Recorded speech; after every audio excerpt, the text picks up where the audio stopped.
A millionaire CEO walked away from his newborn daughters until an accident left him alone in a hospital bed, and only they showed up. Arthur had always believed that control was everything. From the moment he built his first company at 20, he learned that the world rewarded the ruthless. He wore tailored suits, made decisions with precision, and eliminated anything that didn't serve his goals. Feelings were distractions, family, complications. And so, on the day Isabella gave birth to their triplets, Arthur did not pace the hospital hallway or hold her hand through the pain. He stood outside the room, rigid and silent, unable to process what was happening. The sound of the 3 newborns didn't fill him with awe. It filled him with panic. In the weeks leading up to the birth, he had grown increasingly distant, pulling away under the pressure of a future he hadn't wanted. He had once loved Isabella, or maybe he had just loved the version of her that existed before responsibility came knocking. Either way, the moment he saw her holding 3 tiny girls, her brown eyes wet with tears and her body trembling with exhaustion, he knew he couldn't do it. He couldn't be a father to 3. He couldn't be her partner. He couldn't give up the life he'd spent years building. He left the hospital the same day. There were no arguments, no grand scenes. He signed the cession of parental rights, transferred a large sum of money to Isabella's account, and left without saying goodbye. His lawyers handled the rest. Over the years, he told himself he had done the right thing, that Isabella was better off without a half-man, that the money would cover what his presence couldn't, that the girls would never remember his face anyway. He buried the past under mergers and stock options and boardroom battles, rising higher and faster than any of his peers. In public, he was lauded as a genius. In private, he was alone. No one at the company knew he had children. Isabella's name never came up in interviews. Arthur kept no photos on his desk. He never talked about that chapter of his life, not even to the people closest to him. He built a fortress of routine, of precision, of cold, uninterrupted success.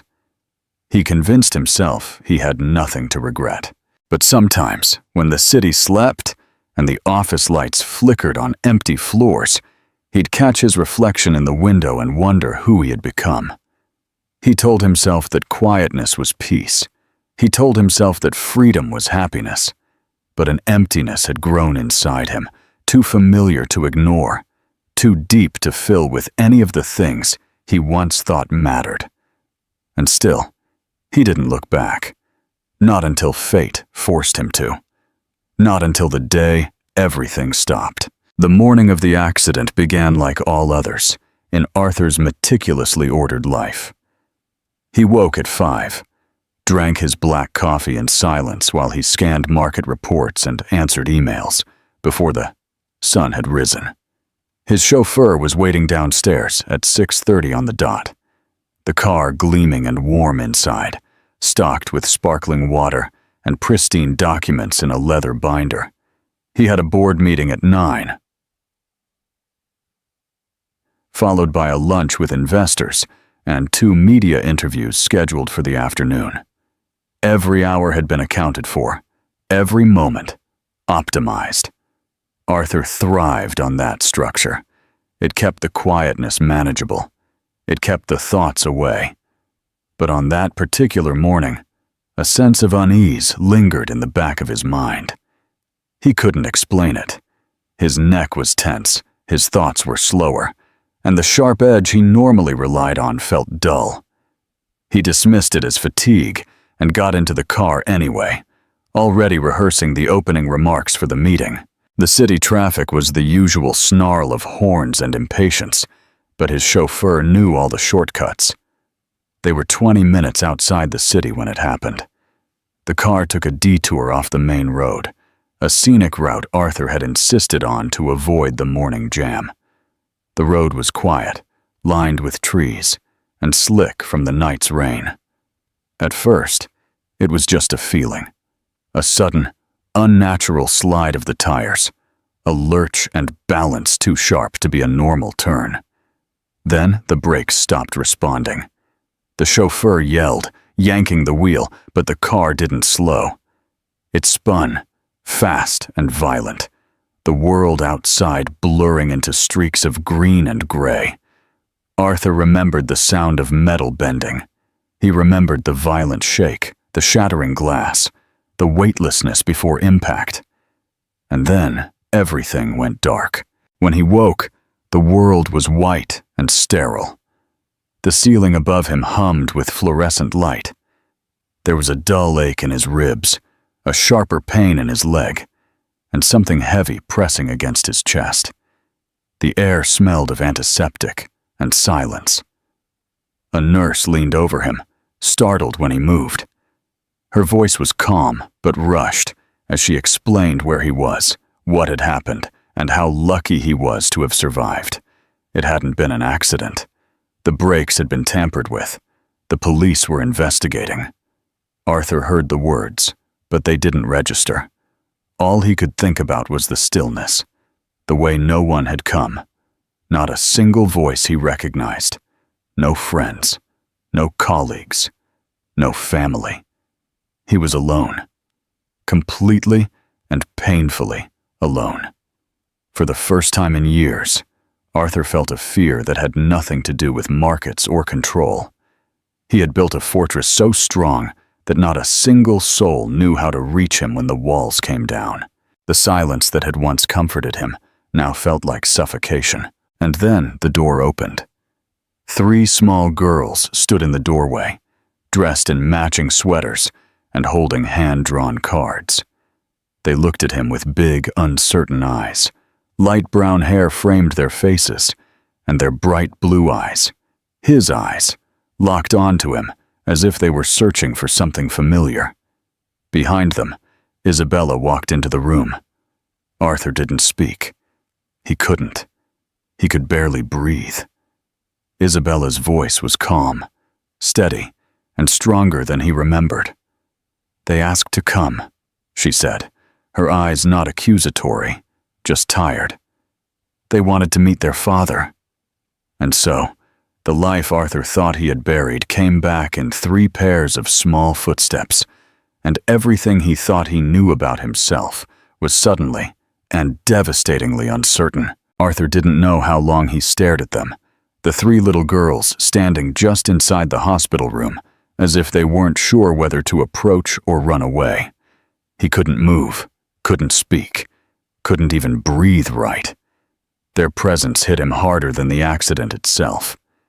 He had only imagined them in fleeting, guilty glimpses over the years, blurry and abstract.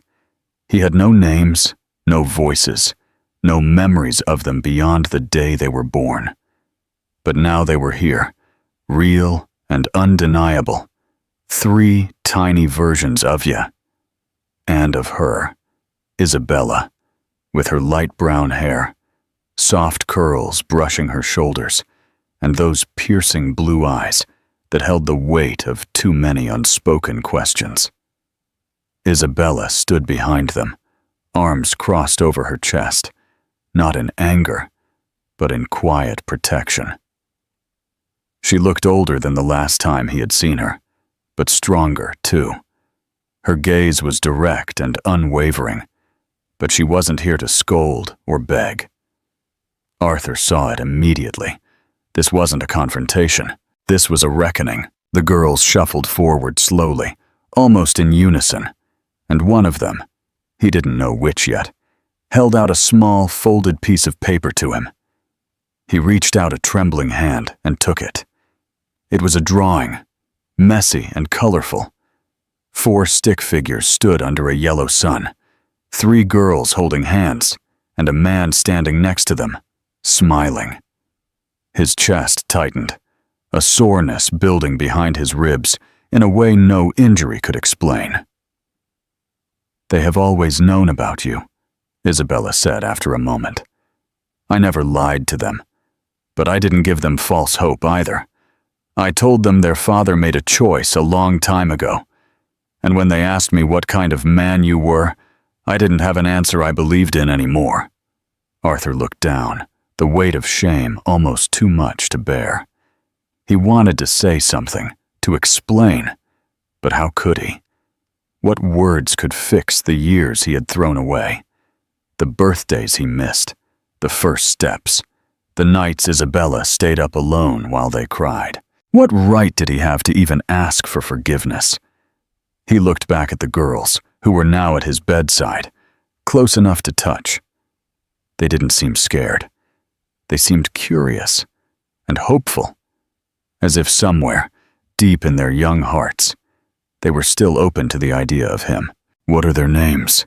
he asked, his voice raspy, barely audible. Isabella hesitated for a moment, then said softly, "Amelia, Ava, and Anna." He whispered the names back to himself, savoring them like something sacred. Each of them gave him a small, unsure but heartfelt smile, and he felt something crack open inside him that he hadn't even realized was there. "Why did you bring them?" he asked, still not daring to look at Isabella fully. "Because they wanted to come," she answered simply. "When I heard about the accident, I didn't know how I felt. Anger, sadness, maybe even guilt. But the girls, they didn't hesitate. They packed up their drawings and said, 'Maybe he's ready now.'"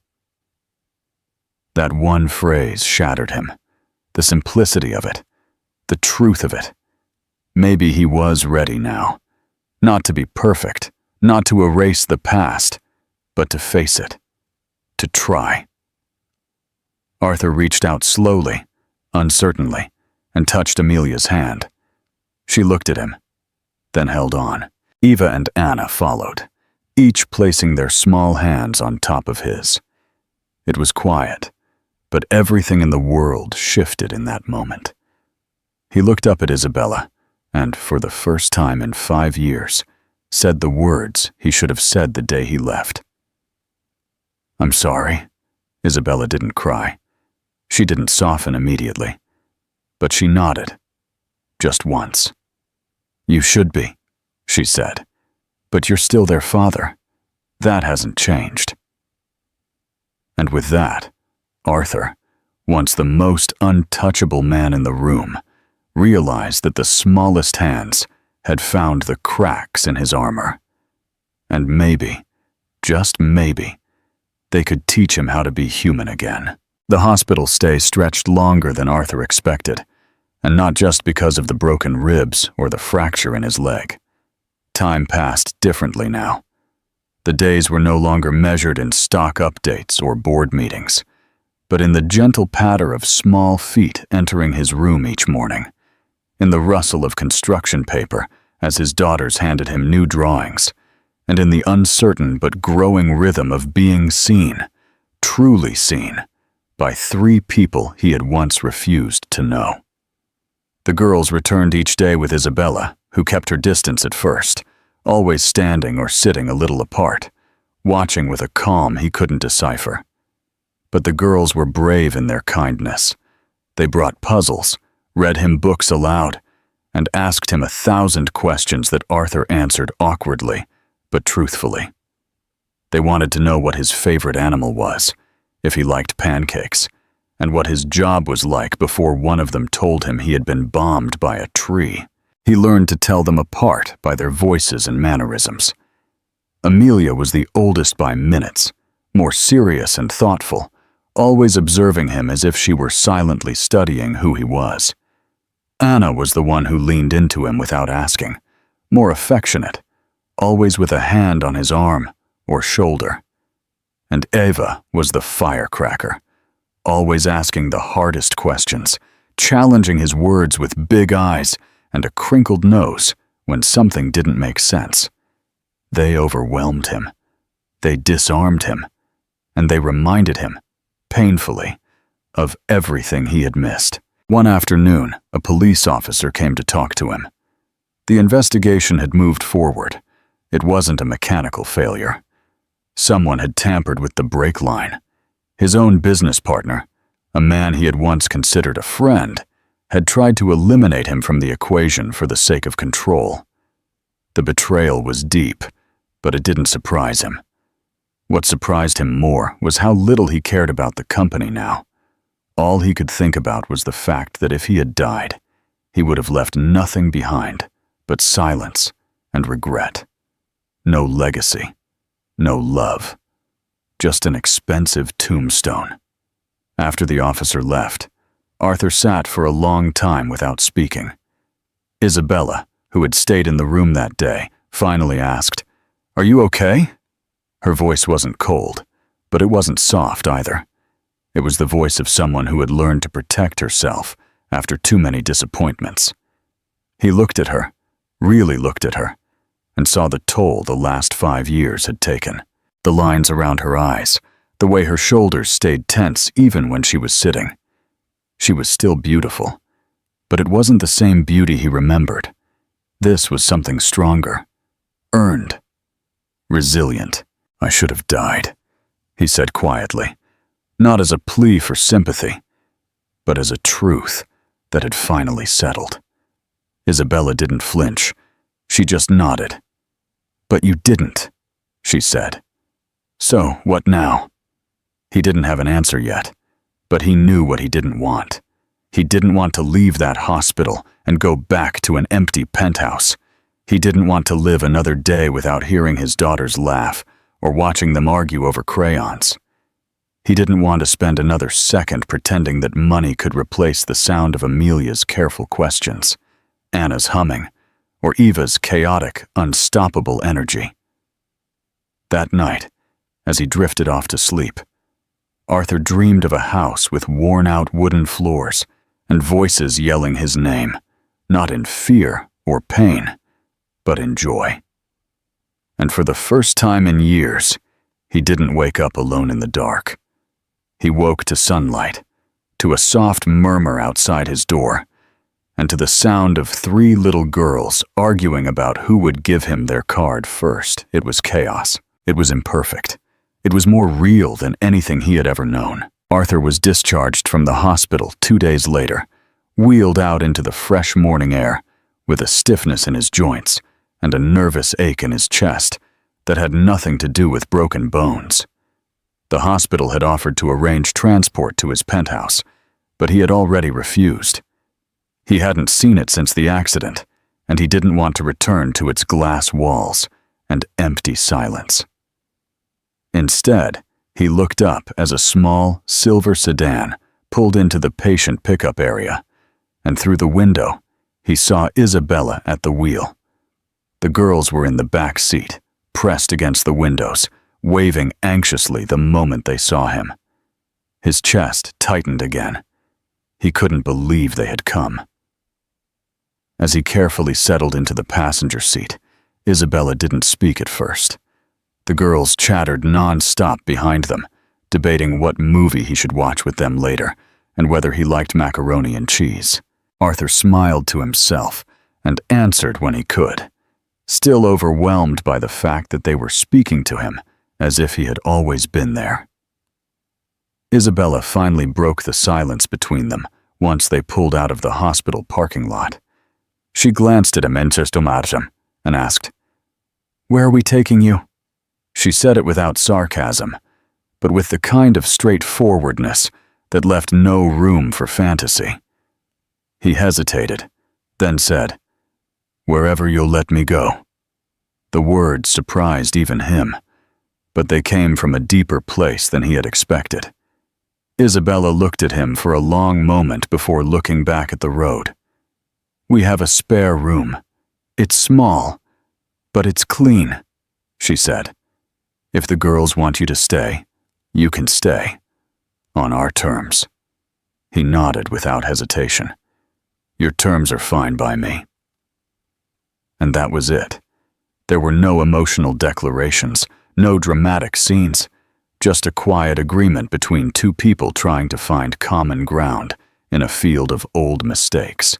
Isabella's house was modest but warm, filled with the signs of life. Drawings taped to the refrigerator, mismatched furniture, bookshelves overflowing with books and toys. It was the kind of home Arthur had never allowed himself to imagine. When he walked in, he felt clumsy and out of place, but the girls came running in ahead of him as if they had brought their favorite guest over for a sleepover. They showed him where he could put his things, gave him a pair of cartoon socks that they insisted he wear because real dads don't have cold feet, and debated who would get to sit next to him at dinner. He spent the first night in the guest room, which was barely big enough for the bed and a dresser, but it felt more honest than any hotel suite he had ever stayed in. He lay awake for a long time, listening to the creaks of the house, the hum of the old heater, and the muffled sound of giggling in the next room. It didn't feel like a second chance. It felt like a beginning he had never been brave enough to take before. The next morning, he woke to the smell of pancakes and the sound of Eva arguing with Anna about how many marshmallows were allowed in their hot chocolate. He made his way to the kitchen slowly, using the crutches he'd been given at discharge, and when he got there, the chaos stopped long enough for 3 little girls to smile and say, "Good morning, Daddy." Isabella handed him a mug of coffee without comment. He took it carefully, holding her gaze for a second longer than he intended. There was a flicker of something between them, not forgiveness, not yet, but recognition, a truce, a shared promise to keep trying. As they sat down to breakfast together for the first time, Arthur found himself smiling without effort. It wasn't polished, it wasn't perfect, but it was real. And for a man who had once traded everything for the illusion of control, that truth felt like the most precious thing in the world. Arthur settled into Isabella's house as if he were learning a new language, one that was spoken through routines, patience, and the quiet acceptance of a space that had once belonged to others. The first few days were awkward. He kept to himself when he wasn't with the girls, unsure of when to speak and when to step back. He offered to help with small things, unloading the dishwasher, folding laundry, doing his best not to disturb the delicate balance that already existed between the 4 of them. Isabella let him move through the house with caution, never cold, but always watchful. She was protective of her daughters, and rightfully so. Arthur had once walked away without a second thought, and that kind of abandonment left scars that weren't easily soothed by good intentions. But the girls never seemed to doubt him. They included him in everything, from picking out breakfast cereals to bedtime stories. They fought over who would get to sit on his lap while they watched cartoons, and snuck into his room with questions about his childhood or requests to braid his hair, even though he didn't have enough to braid. They made him laugh in a way he hadn't in years. They filled the corners of his silence with stories and sticky hugs and the kind of fierce, unfiltered love that children give when they still believe in magic. One afternoon, while Isabella was out running errands, Arthur found himself alone with the girls in the living room. Amelia sat quietly coloring in a corner. Anna played with plastic animals on the rug, and Eva sat cross-legged in front of him, staring with the same intense gaze she had used the first day they met. "Why did you leave Mommy?" she asked, not angry, just curious. The question hung in the air like a storm cloud. Arthur hesitated. He wanted to lie, to soften the truth, but something in her honesty demanded his own. "Because I was scared," he said after a moment. "I thought I couldn't be a good dad, and I thought that being alone was better than doing it wrong." Eva didn't reply right away. She picked at a thread in the couch cushion, then said, "But you came back anyway." Arthur nodded, his throat tight. "Yes, I did." She gave him a small shrug. "Good. Now don't leave again." And just like that, the storm passed. Later that evening, after the girls were asleep, Arthur joined Isabella in the kitchen while she washed dishes. He dried them without being asked, the movement silent and companionable.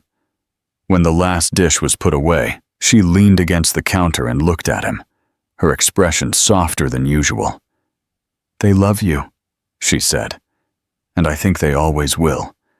But I need more than love for them. I need proof that you're not going to disappear when life gets hard again." He met her eyes and said, "I'm not going anywhere. I'm not looking for the exit anymore." Isabella didn't smile, but she nodded. That was enough for now. As the weeks passed, Arthur began to reclaim parts of himself he hadn't realized were missing. He started to enjoy slow mornings with cereal and cartoons. He began to look forward to reading books aloud at night, with 3 heads resting on his shoulders. He fixed the back fence, mended the squeaky cabinet door, and learned to braid 3 identical pigtails with shaky fingers and the girls' endless instructions. He started making pancakes on Sundays and learned to pack school lunches with handwritten notes. His leg was healing, but what changed more was the way he moved. He no longer walked with the weight of performance or pressure.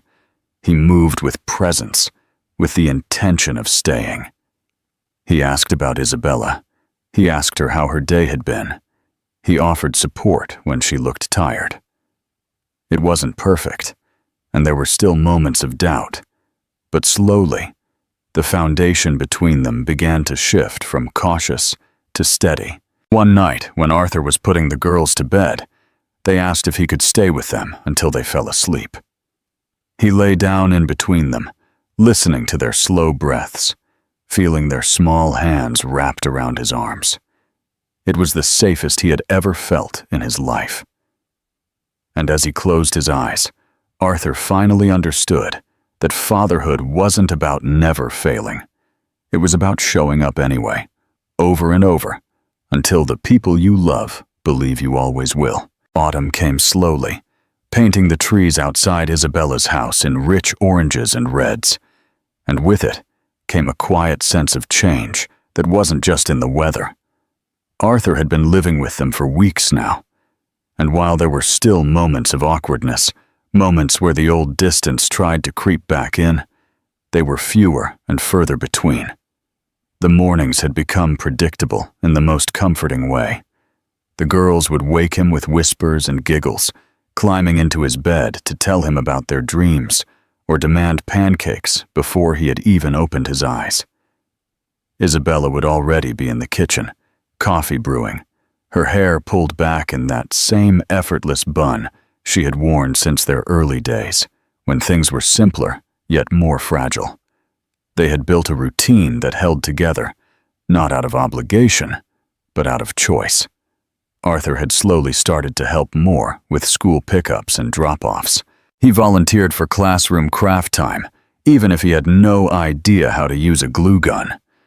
He read bedtime stories in silly voices, packed lunchboxes with heart-shaped notes that the girls proudly showed to their friends, and learned the rhythm of family life not from a manual, but by watching, listening, and trying. One evening, while helping Anna with her spelling homework, he looked up and saw Isabella watching him from the hallway. Her eyes were no longer wary. They weren't completely open either, but the skepticism that had once lingered in her gaze had softened into something closer to acceptance. They met in the kitchen later, after the girls had gone to bed, and she poured them both a glass of wine. There was no ceremony, no underlying tension, just 2 people sitting at the kitchen table with the sound of a quiet house all around them. "I never thought you'd come back," she said after a long silence. "And if I'm honest, I never thought I'd want you to."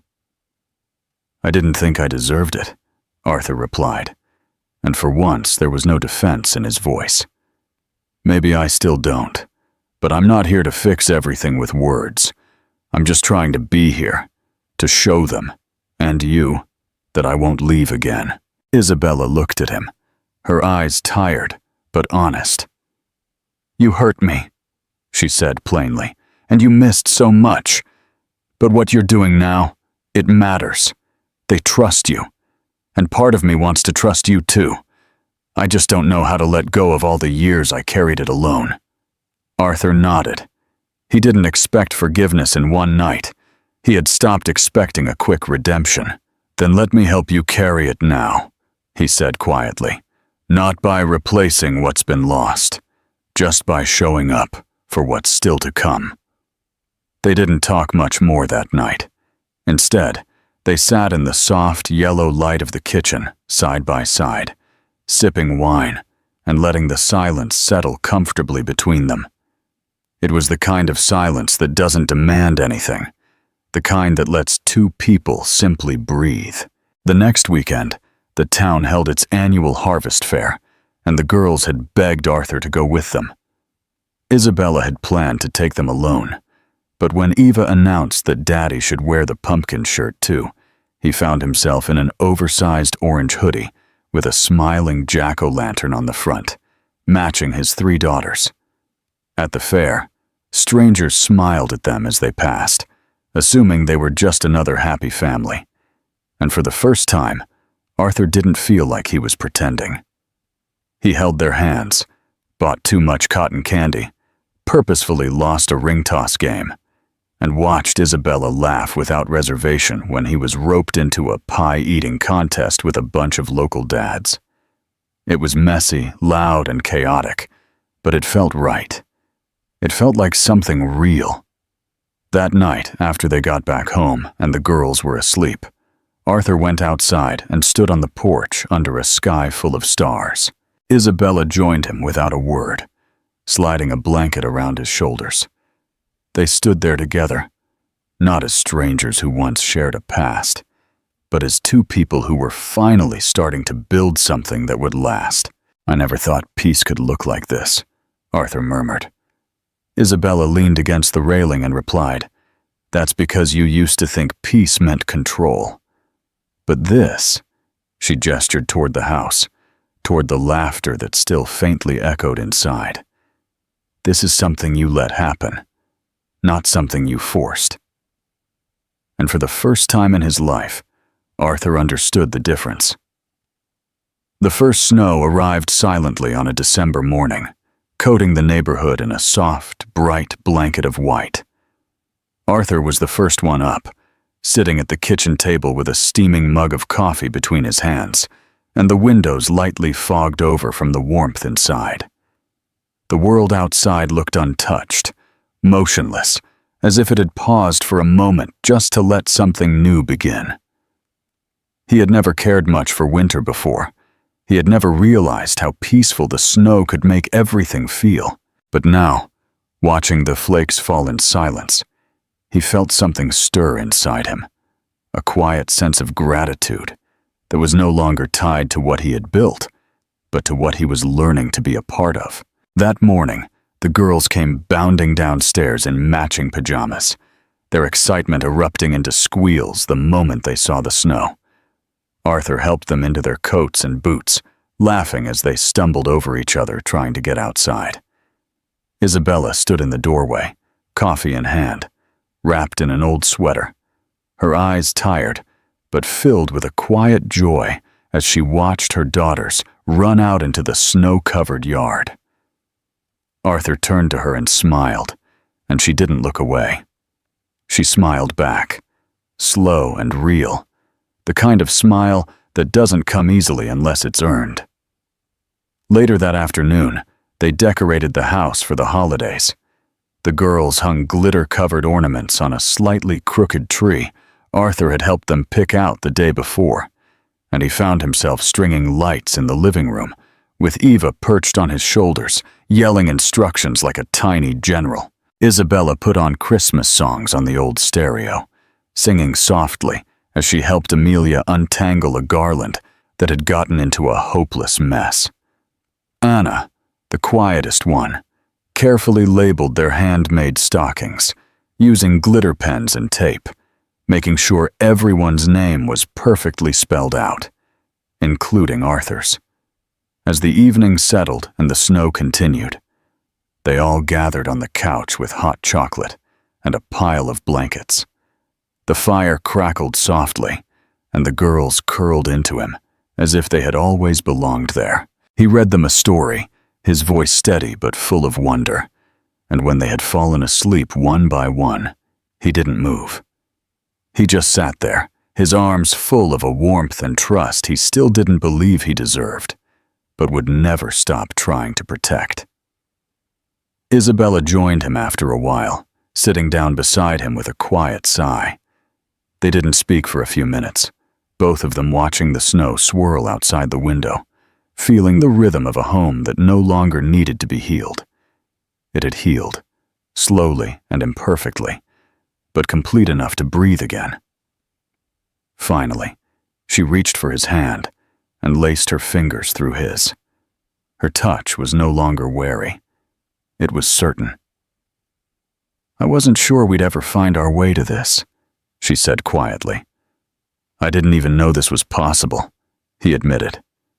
"You changed," she said, "and not because you had to, because you wanted to. I didn't want to lose them, or you, not again." "You didn't," she said. "You came back." He nodded, swallowing the emotion that was rising in his throat.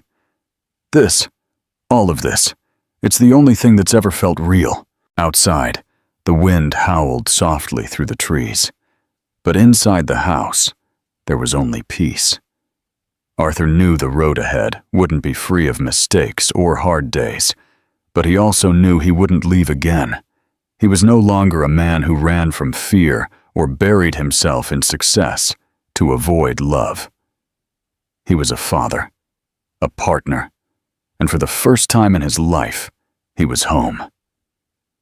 In the flickering light of the fire, surrounded by sleeping children, and the quiet heartbeat of the woman who had never stopped being the center of everything he truly needed, Arthur finally understood what it meant to stay. What makes the end of this story powerful is not that everything turns out perfectly, but that it turns out honestly. Arthur doesn't magically erase his mistakes, and the pain he caused is not ignored or simplified. Instead, the story shows how redemption is a choice that is made daily, through presence, humility, and consistency. He earns his forgiveness not with grand gestures, but by becoming someone worthy of trust, not through success, but through love, effort, and time. I admire how the final chapter embraces the quiet transformation. It is not flashy, but it is deeply human. The family that was once fractured doesn't go back to what it was. They build something new. That's what makes the conclusion satisfying and meaningful. It reminds us that second chances don't erase the past, but they give us the power to write a better future. And that kind of ending, filled with earned peace and quiet joy, is more beautiful than any fairy tale.